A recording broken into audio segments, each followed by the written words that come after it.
Olá, boa noite, na paz do Senhor Jesus. Nós estamos entrando agora ao vivo para a nossa aula, ministração aqui dos profetas menores, o nosso módulo 1 nesta noite. Com grande alegria, gostaríamos de aqui estar transmitindo o nosso abraço de uma forma muito especial a todos os nossos alunos, os ibadianos ali da sala 7. Excepcionalmente, diferentemente de todas as outras vezes, nós vamos estar agora transmitindo a nossa aula ao vivo para todos vocês nos acompanharem. Evidentemente que o nosso módulo terá obrigatoriamente que ser um tanto quanto diferenciado das outras vezes. Vocês se lembram, os nossos alunos, que as nossas aulas elas duram em média 2 horas e 40 minutos. Vamos ter que enxugar, evidentemente, para podermos estar transmitindo para vocês aí um conteúdo em 30 minutos. Eu sei que o tempo não é suficiente para nós dirimirmos todas as dúvidas, mas fizemos um apanhado daquilo que a priori é o mais importante, aquilo que importa realmente você saber a respeito dos profetas menores. Pois, muito bem, vamos a esta unidade, profetas menores. O escritor aqui foi Samuel Suana. E todos vocês que me acompanham nas aulas sabem, eu gosto e tenho por praxe estar fazendo aquilo que eu considero uma síntese do livro, um resumo do livro, uma sinopse, e eu gosto de resumir, por exemplo, uma parábola em uma palavra, em um versículo, eu gosto de resumir em uma frase. Se nós pudéssemos aqui resumir os profetas menores, por exemplo, em uma frase, nós iríamos, por exemplo, resumir este livro como o equilíbrio entre a justiça e a misericórdia de Deus. Evidentemente que esses profetas, os 12 profetas aqui menores, se nós formos aqui agora analisar o contexto desses 12 livros, ele vai trabalhar entre misericórdia e juízo. É uma relação entre justiça e misericórdia, porque não pode haver justiça sem haver misericórdia. O reino dos céus ele é feito e constituído de justiça. Não é de comida, não é de bebida, mas ele é constituído de justiça. Evidentemente que a gente precisa entender que essa justiça precisa estar aliada à misericórdia, porque senão, se nós fôssemos olhar apenas pela justiça de Deus, aonde nós estaríamos? É sempre que desta forma, quando Deus olha para o homem, Deus olha para nós, Ele olha com um olhar sobretudo de misericórdia, porque a misericórdia é a razão de nós não sermos consumidos. Uma das coisas boas para você obter sucesso para estudar o livro dos profetas menores, você precisa ter 4 coisas em mente, que ela vem da exegese bíblica, que é também um conteúdo que aprendemos no livro de Ibade, que são questões importantes para nós analisarmos os livros, sobretudo o livro dos profetas, quer seja profeta menor, profeta maior. Então, quando você vai analisar os profetas, 4 coisas você precisa ter em mente. Primeiro, quem profetizou? Segundo, onde profetizou? Terceiro, para quem profetizou? E por último, 4, por que profetizou? Se você responder a 4 dessas perguntas, você vai matar o contexto do livro, você vai entender de uma forma muito melhor. Temos vários recursos da exegese bíblica para podermos explorar todas essas áreas. Nós gostaríamos de estar analisando aqui algumas questões que são por demais importância, sobretudo a importância dos profetas menores. Na Bíblia Sagrada, quando a gente olha sobre a ótica, por exemplo, dos judeus, eles classificam o Velho Testamento entre lei, salmos e profeta. Isso é tão verdade, você vai observar todas essas comparações, até mesmo no Novo Testamento. Nós vamos observar depois da morte e assunção de Jesus, algumas coisas sendo relatadas, o próprio Senhor Jesus dizendo no capítulo de número 24, o versículo de número 44, ele dizendo da seguinte forma: eu vos ensinei quando ainda estava convosco, que importava que eu cumprisse tudo quanto na lei acerca de mim fora escrito, na lei, nos profetas e nos Salmos. Então, o livro dos Salmos é por demais importante. Nós vamos observar também Filipe, quando ele tem um encontro ali com Natanael, alegre porque havia encontrado o Messias, em João 1,15. Então, Filipe chamou a Natanael e disse: achamos aquele acerca do qual a lei, os salmos e os profetas falavam. Então vai estar sempre incluso aí os profetas. A importância desses profetas é por demais relevante para a compreensão da Bíblia Sagrada. Por demais importante mesmo. Vamos estar falando sobre esses 12 profetas. Evidentemente que nesta primeira unidade nós estaremos abordando a vida e como tudo se organizou, data sobre a vida aqui de Oséias, sobre a vida de Joel e sobre a vida de Amós. Nos outros módulos vamos estar estudando as outras partes. Dos 12, nós gostaríamos de estar falando aqui a respeito dele. Não vamos falar hoje, mas muito rapidamente citando apenas os livros. O primeiro aí, nós já acabamos de falar, é Oséias, Joel, Amós, Obadias, Jonas, Miqueias, Naum e Abacuque, Sofonias, Ageu, Zacarias e Malaquias. Esses profetas, eles profetizaram entre os séculos V e IX antes de Cristo. É importante aqui enfatizar que nesse período do quinto século ao nono século antes de Cristo, havia predominância de 3 grandes impérios mundiais, a saber, o Império Assírio, o Império Babilônico e o Império Medo-Persa, que era a junção, na verdade, de 2 grandes reinos que se juntaram, o Império Medo e o Reino Persa, e fizeram uma coalizão de muita força.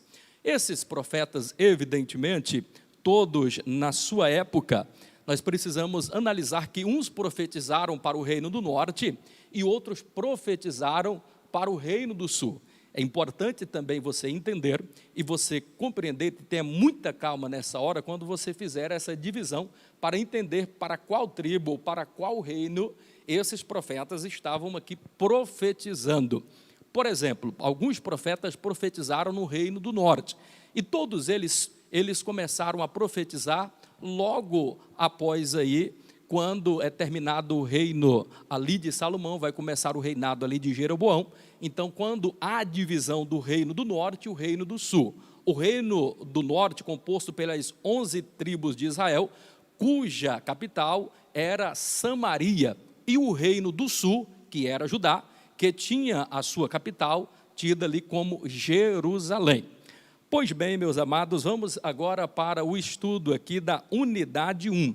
A unidade 1 vai estar falando basicamente sobre o amor, a correção e a justiça social em tempos de indiferença. O amor, a correção e a justiça social em tempos de muita indiferença. Vamos analisar aqui alguns aspectos.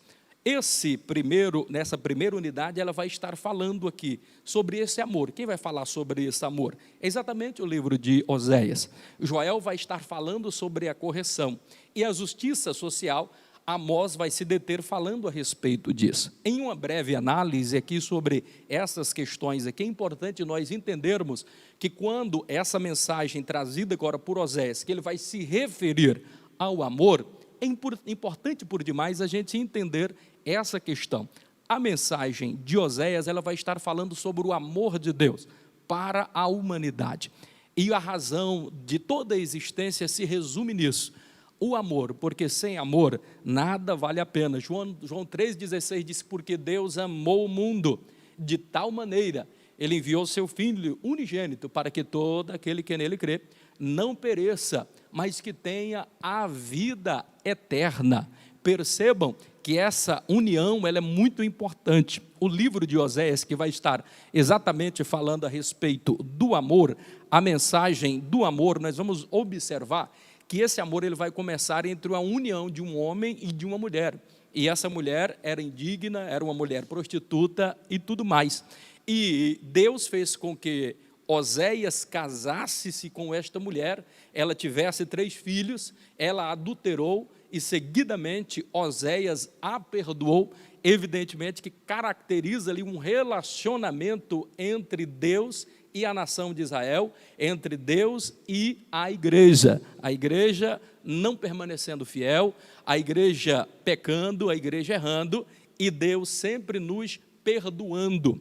Então, toda a base do relacionamento, ele vai começar com a união, mas ele precisa terminar na base do amor, porque senão, vejamos, Frank Otávio, ele já dizia da seguinte forma, que a união, ela traz a força traz a vontade traz a esperança traz a perseverança traz a paciência traz a sabedoria, e a sabedoria traz o amor, e o amor liberta a consciência. Então, a base de todo relacionamento, a união, ela precisa passar por esse processo para chegar ao amor, e depois que chega o amor, então liberta a consciência, porque o amor tudo sofre, o amor tudo espera, o amor tudo supera. Uma outra questão importante que nós vamos estar analisando aqui nesta primeira unidade, falando a respeito do amor, uma outra questão importante também, e desta vai estar falando o livro de Joel, ele vai estar falando sobre a correção, porque Deus, amados, ele verdadeiramente nos corrige. Se não, vejamos o que nos diz o livro de Hebreus, no capítulo de número 12, o versículo de número 5, 6 e 7, que nos diz da seguinte forma: e já vos esquecestes da exortação que vos trata como filho. E Deus, ele vai dizer no versículo de número 6, porque Deus corrige a quem ama e açoita a todo aquele que recebe por filho. Pois que filho há que o Senhor não venha o corrigir? Então, a correção de Deus, ela faz parte, é necessária, porque quem ama, corrige, quem ama, coloca limites, quem ama, ele aplica a vara da correção, e Deus está a nos corrigir a todo momento, com todo carinho, com todo amor, com todo cuidado. Não é espancar, é corrigir, é ensinar, é educar. E por último vai estar falando agora Amós, e é a tônica aqui do livro da unidade 1, falar do amor, da correção, e falar também da justiça social em tempos de indiferença. Quer dizer, em tempos de indiferença, por quê? Indiferença fala da falta de empatia. E o que é empatia? A empatia é a arte de se colocar no lugar do outro, é me ver com o olhar do outro, ou ver a outra pessoa com um olhar diferenciado. Significa dizer que quando alguém está passando necessidade, a gente sente aquela dor, a gente sente a dificuldade que aquela pessoa está tendo. Quando é que eu e você descobrimos que falta-nos empatia?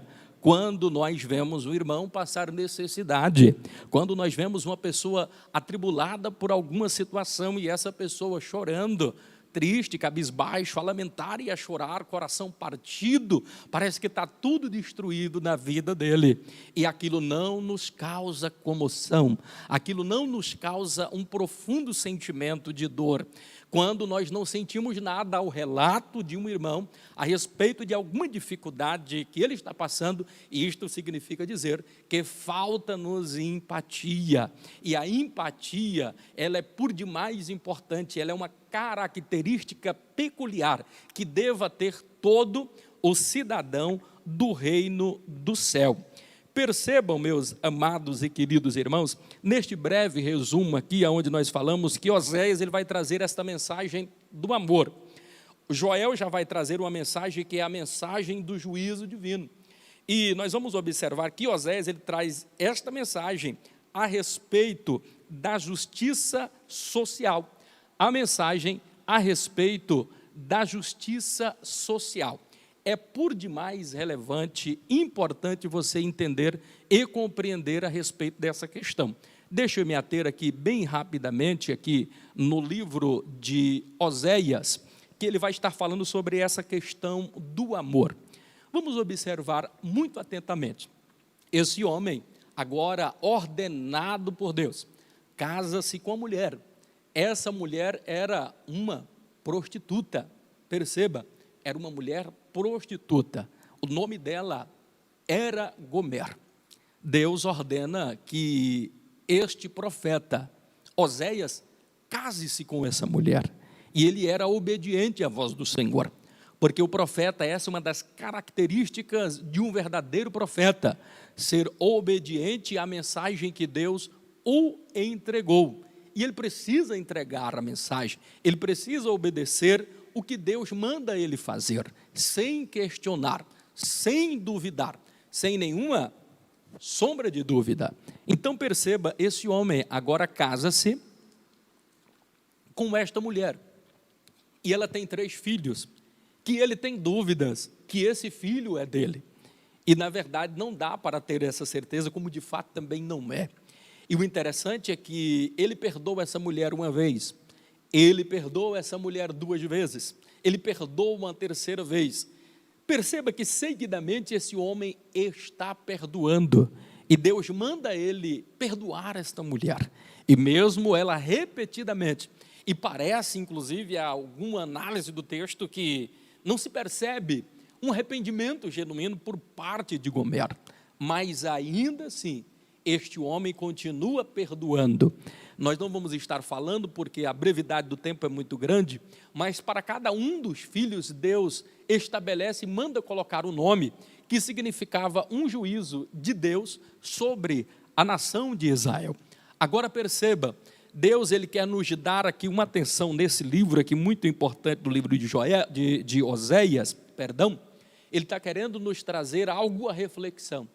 Quantas vezes nós erramos, quantas vezes nós falhamos, às vezes o nosso senso de justiça, não queremos perdoar as pessoas por um simples gesto, por alguma coisa que nos fizeram, mas Deus ele nos perdoa todos os dias, porque Ele nos ama, porque Ele quer ver o seu povo indo para o céu, porque Ele não fez o inferno para o povo dele, Ele fez o inferno para o diabo e seus anjos. Para nós Ele fez o céu, por isso Ele nos perdoa, por isso Ele está sempre pronto, de braços abertos, a nos receber.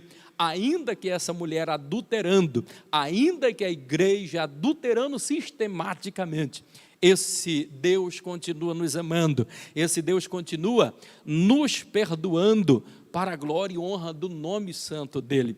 Que maravilha! A segunda mensagem que é importante nós analisarmos aqui agora sobre a correção, e sobre a correção é importante você entender, é o que vai estar falando aqui basicamente o livro aqui de Joel, o julgamento de Deus. Se nós pudéssemos aqui dividir o livro de Joel em 2 partes, dividiríamos ele da seguinte forma: a primeira parte falando sobre o juízo divino de Deus para Israel, para a humanidade. Se fôssemos dividir essa parte, nós compreenderíamos no capítulo 1 e no capítulo de número 2, até o versículo de número 17, que fala sobre o juízo divino. Mas a partir do capítulo 3, propriamente dito, vai começar uma outra divisão. Que divisão é essa? O plano de Deus para salvar a humanidade. O plano de Deus para salvar o pecador perdido, o plano de Deus para resgatar Israel. Perceba que ele gasta menos tempo falando de juízo e mais tempo preparando o caminho para a nossa bênção. O que eu aprendo com isso também, o que é importante nós analisarmos, você que é aluno do IBAD, você também que pensa em ser um pregador, é importante você analisar sobre essa questão, é que Deus ele passa mais tempo preparando o caminho, preparando o cenário da sua bênção, do que com a bênção propriamente dita. Perceba, sempre esses detalhes, Deus ele vai gastar mais tempo preparando o caminho do teu resgate, do que propriamente com a bênção dita, ou propriamente com o erro cometido, ou de uma sentença, de uma palavra condenatória. Joel, ele é um dos profetas menores, mais conhecidos do Velho Testamento. Pedro, inclusive, ele cita este mesmo Joel, dizendo que dos últimos dias derramarei do meu espírito sobre toda a carne. Essa toda a carne não significa um fator quantitativamente falando, mas qualitativamente. Mas derramarei o meu espírito sobre toda a carne. Essa é uma característica peculiar dos últimos tempos. É por isso que o livro dos profetas menores é muito atual. Ele é estrondosamente, miraculosamente, nós vamos observar atual. Como é atual todo o contexto que nos ensina a palavra de Deus através dos profetas menores, inclusive também dos profetas maiores. Uma coisa que quando a gente fala sobre profeta menor e profeta maior, que uma coisa que precisa ficar claro na sua mente, que nos ouve nesta oportunidade, o termo profetas menores não é um qualificativo de desprezo ou tampouco de menosprezo, é apenas a extensão da duração do livro de cada profeta. Ou seja, profetas menores são profetas menores, porque os livros deles, obviamente, são menores. Profetas maiores, por serem maiores os seus livros, então é identificado como profeta maior. Nada tem a ver com prestígio, nada tem a ver com postura, com tamanho ou qualquer uma outra natureza. É apenas o tamanho do livro. Então esses 12 livros são livros menores e por isso são tidos como profetas menores. Então Joel, dentro desses profetas, talvez é um dos mais conhecidos. Inclusive ele é conhecido como o profeta ou João Batista do Velho Testamento. A sua palavra era muito forte, tinha muita ênfase, tinha muita força. Evidentemente que não se sabe ao certo, só é citado o nome de seu pai Petuel, mas muita coisa, muito pouca coisa se fala a respeito de Joel, ou quase nada se sabe, a não ser quem era o pai, mas o contexto da sua narrativa é por demais esclarecedora, por demais importante a gente analisar toda essa questão a respeito aqui do livro de Joel. O livro de Joel, se nós formos analisar, ele vai estar falando aqui na página 39 do nosso livro, aqui no capítulo 3, Joel, a mensagem do juízo divino. E uma questão para nós analisarmos aqui, que é importante por demais nós observarmos a respeito disso daqui, a mensagem que esse homem falar. No capítulo de número 1, você vai observar que ele vai falar a respeito de uma invasão de gafanhotos. No capítulo de número 2, a partir do verso 17, parece-nos crer aqui que essa invasão, ela se refere não literalmente a gafanhotos, mas a invasão, a liquidação, o momento de grande agonia, de devassidão ou de devastação que ocorreu na cidade, no reino de Israel, por ocasião destes 3 grandes impérios. Alguém poderia ainda argumentar que no século IV aconteceu verdadeiramente uma invasão de gafanhotos, mas ainda que tenha havido, a gente não pode esquecer o fundo histórico a respeito disso, que leva-nos a crer que falava exatamente da forma como seria devastada Israel, sobretudo por ocasião aqui desses períodos aqui referente a esses 4 grandes impérios que nós já falamos, o Império Babilônico, o Império Assírio e o Império Medo-Persa. De toda essa questão sobre o livro de Joel, que seria importante nós estarmos aqui dando ênfase e analisando aqui agora, nesse contexto, é importante nós estarmos falando. A grande questão aqui do livro, que nós colocamos aqui como ponto de reflexão, é que o profeta Joel trata com detalhes os julgamentos sobre o povo, e tais julgamentos visam punir os ímpios e abençoar os piedosos. Quer dizer, essa punição, ela vai falar nos 2 primeiros capítulos, e depois nós vamos observar, e é muito importante nós enfatizarmos a respeito disso, o plano de Deus para os piedosos, para aqueles que permanecerem firmes, o plano de Deus para a salvação desse homem. O ponto de partida, o que eu gostaria de deixar agora para os nossos alunos que estão aí na sua casa, que estão aí no seu lar, estamos nessa aula aqui agora ao vivo, você percebe alguma manifestação de Deus para punir também essa geração? Perceba, você consegue visualizar, você consegue, isso é um ponto para refletir e está aqui inclusive no nosso livro esse ponto de reflexão. Você percebe alguma manifestação divina da parte de Deus para punir a nossa geração? Nós estamos vivendo, evidentemente, esse período aí dessa pandemia, mexeu com o mundo inteiro.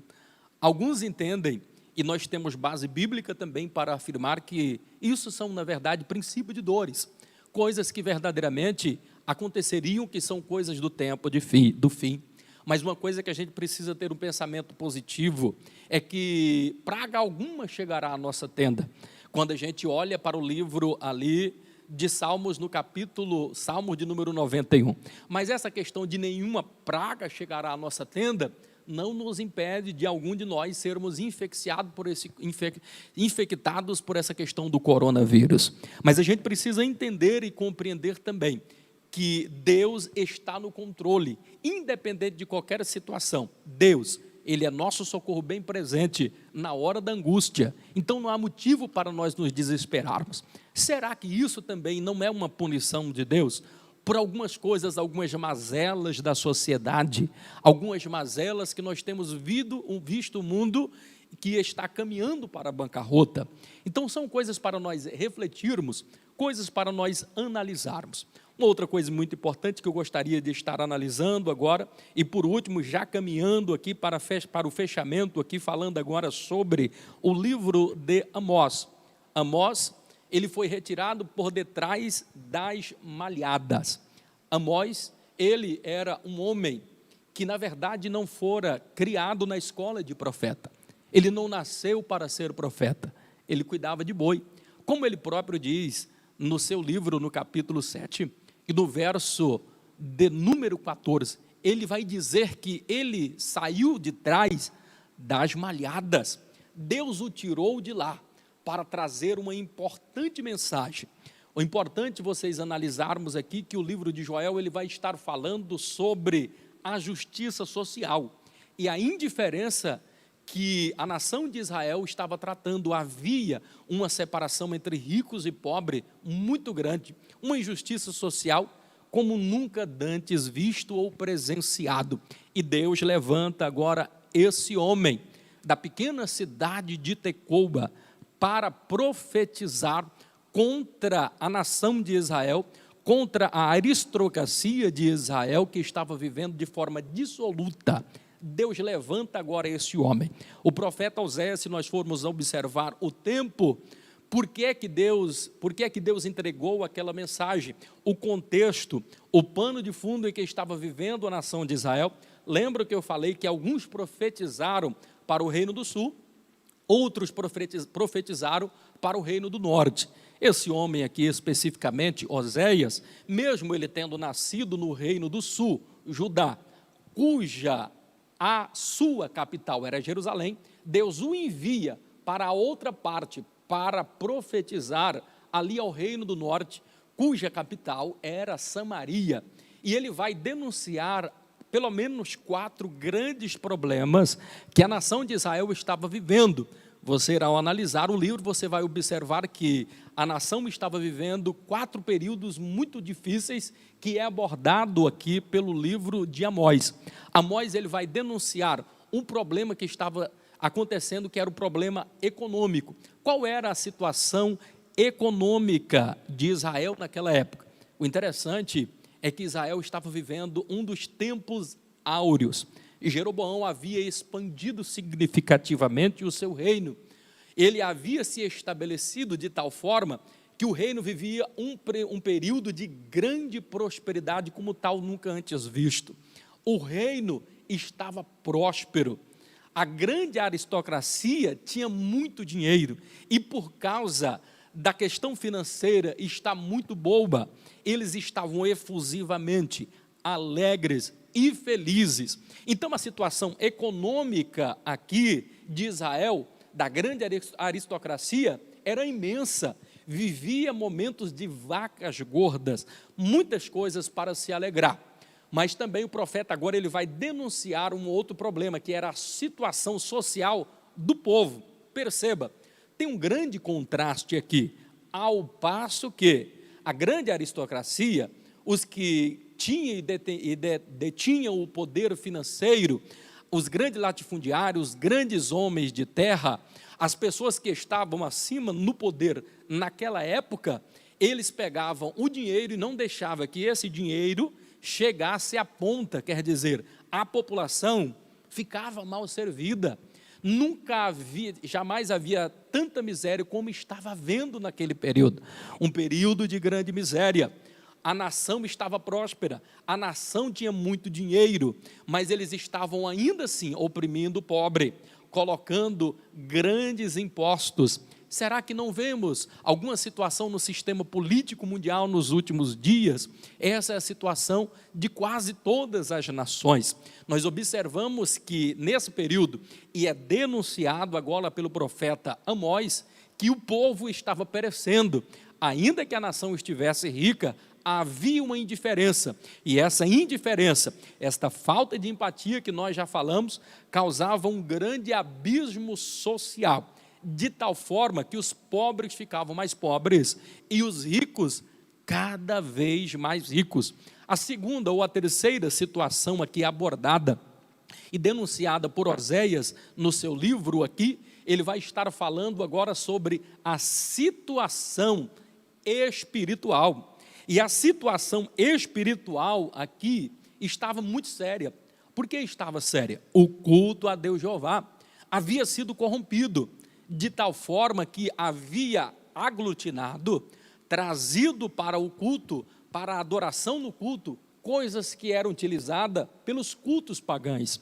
Em vez de adorar apenas o Deus Jeová, porque Jeová exigia exclusividade, dizendo somente ao Senhor teu Deus adorarás. Mas eles estavam cultuando, ou até mesmo trazendo coisas de outros deuses.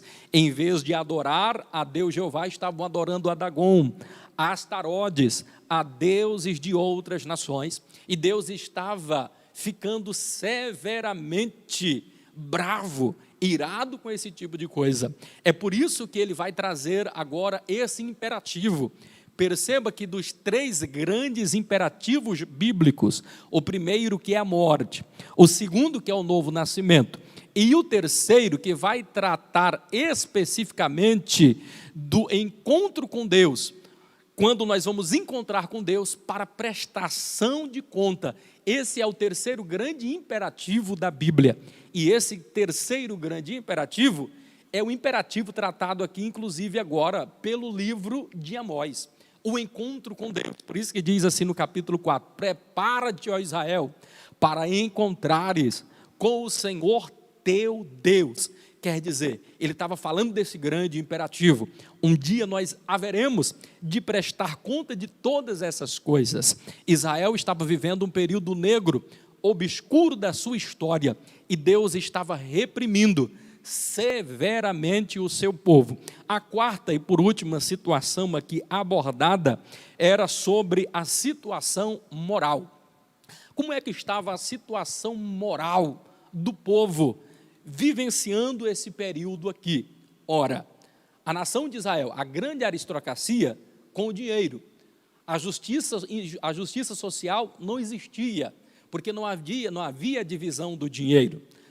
Sobre a questão religiosa terrível, e agora um grande problema que é denunciado, que era a questão moral.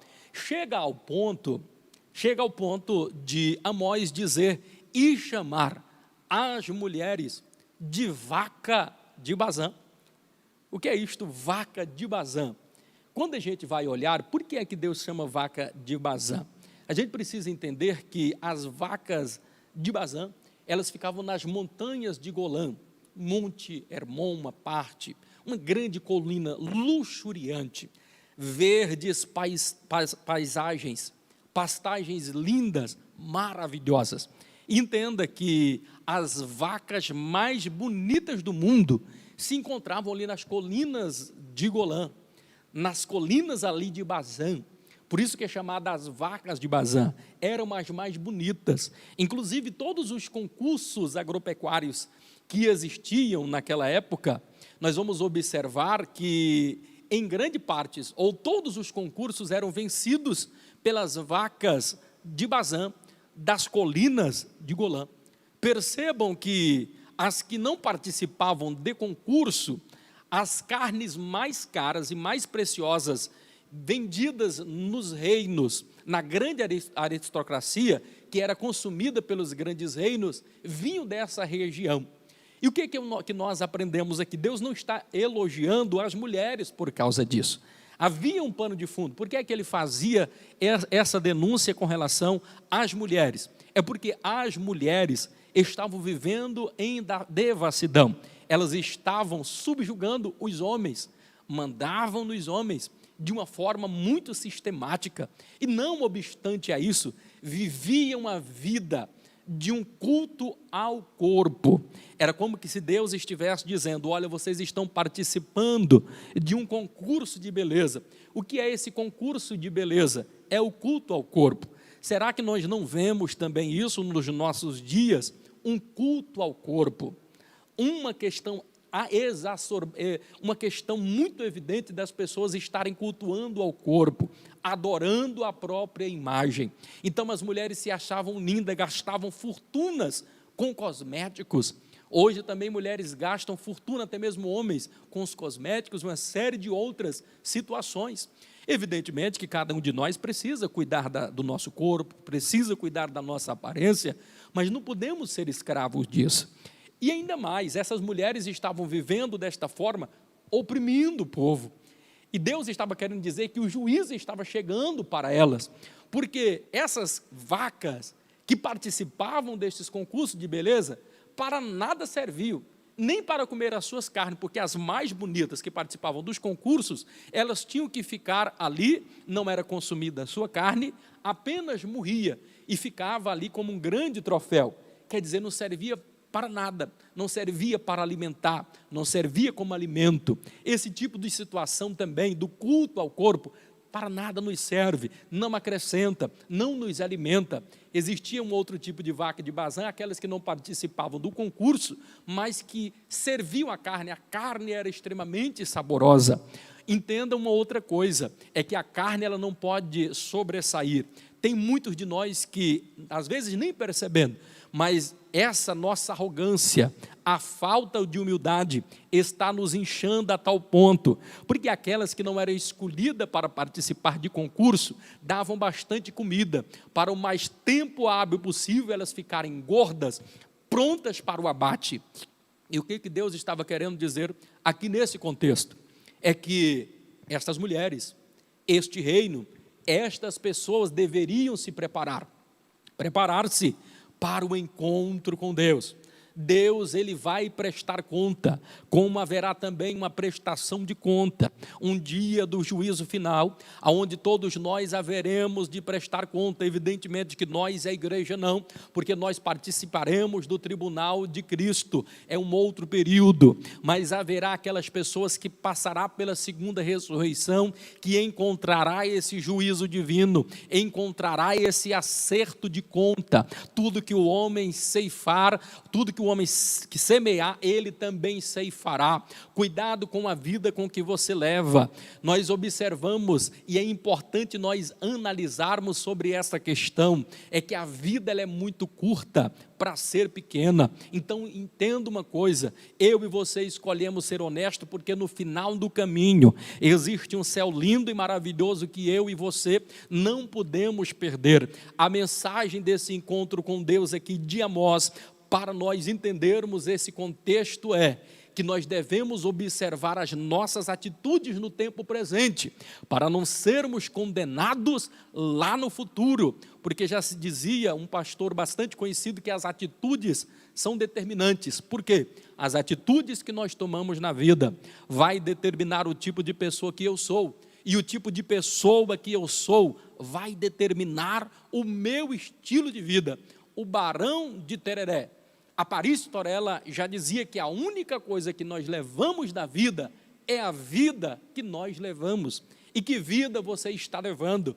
A forma como você leva a sua vida influenciará quantitativamente, qualitativamente e significativamente o seu futuro, para onde você caminhará, para onde você vai estar. As maiores batalhas, elas são travadas em nossas mentes. Então, seja vitorioso.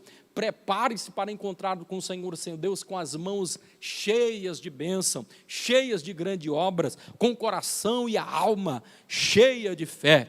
Receba esta palavra nesta oportunidade, em nome do Senhor Jesus, que Deus os abençoe de uma forma grandiosa. Estamos chegando agora ao final aqui da nossa aula, desta primeira unidade, os profetas menores, onde falamos aqui sobre o amor, sobre a correção e sobre a justiça social em tempos de indiferença. Que Deus em Cristo Jesus abençoe aos nossos alunos, aos nossos ibadianos, de uma forma muito especial. Tenha uma noite abençoada na paz do Senhor Jesus. Quero aqui deixar também um abraço todo especial a alguns dos nossos irmãos da igreja, da regional onde nós dirigimos ali, da AD Arno 72, prometi mandar um abraço. Um abraço, irmã Doralice, a senhora que está agora nos assistindo ao vivo. Grande abraço a todos, Deus vos abençoe. Em o nome de Jesus.